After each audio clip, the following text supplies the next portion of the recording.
Hello, and welcome to the GRACE podcast series. My name is Denise Brock, and I am the Operations Director for the Global Resource for Advancing Cancer Education, or GRACE. In this podcast series, we interview patients, advocates, and healthcare professionals to provide the most updated information for our community and to highlight important issues facing those dealing with a cancer diagnosis. We hope you find this information valuable. For questions or comments, please visit us at cancergrace.org.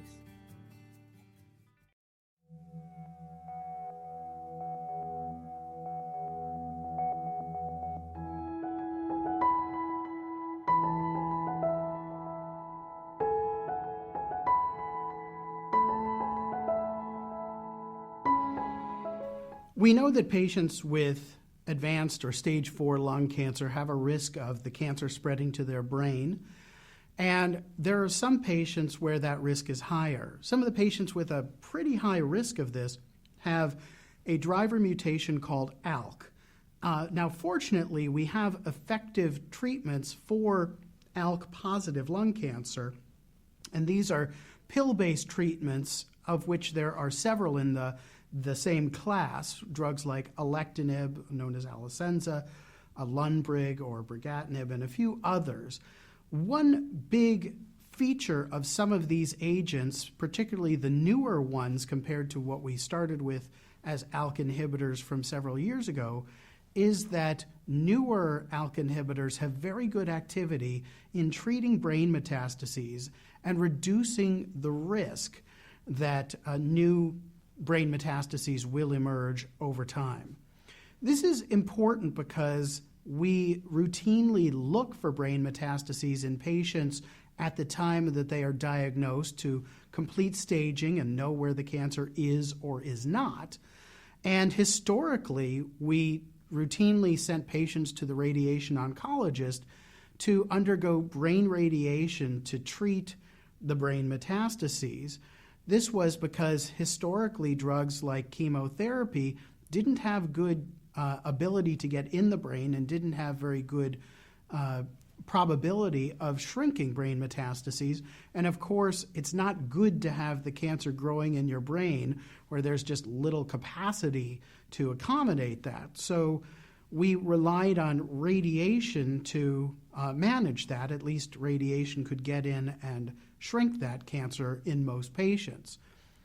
Years ago, we routinely gave whole brain radiation, which was treating the entire part of the brain to shrink the cancer that was within it. And that caused some neurocognitive side effects that could be problems later on.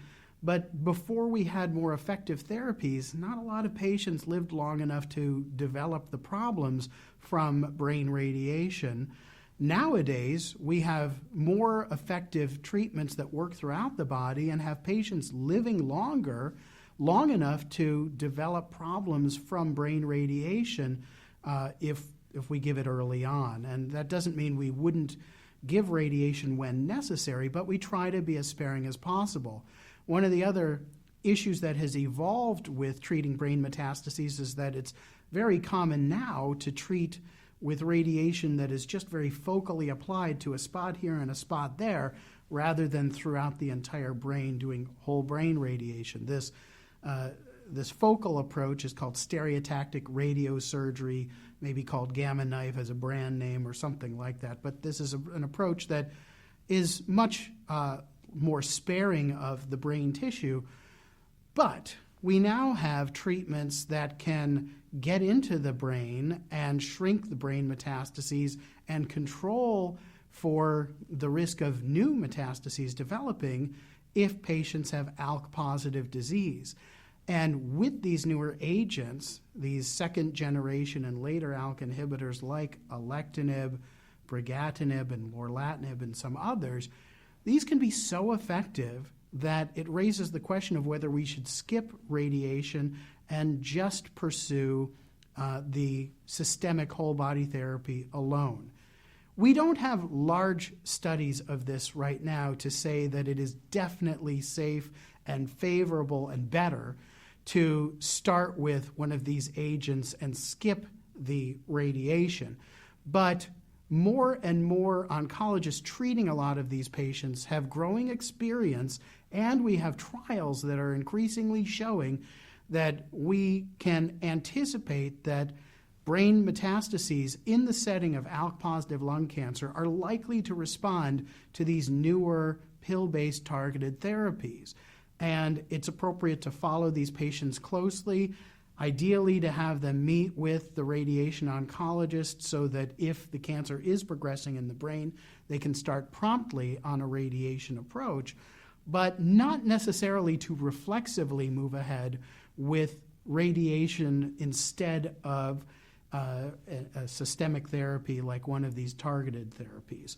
So we will look forward to having more evidence to speak to the safety and preferability of a targeted therapy approach compared to starting with stereotactic radiation to brain metastases.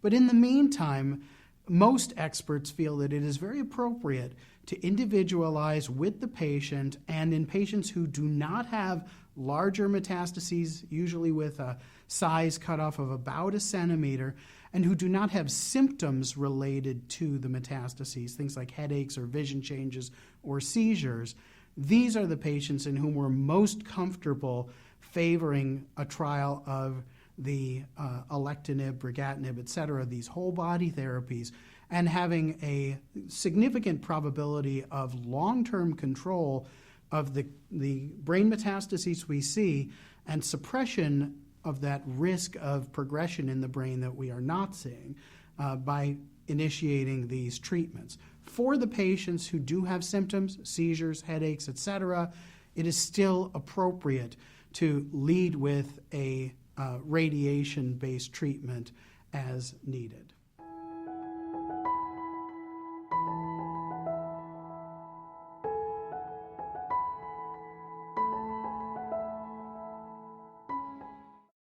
Thank you again for joining us. This podcast was made possible by the generosity of sponsorship from our friends at Lilly, Novartis, Takeda, AstraZeneca, and Exelixis. Please like and follow us on Facebook and Twitter. Send us feedback, share your story, donate and visit us for more information at cancergrace.org. Thank you for listening.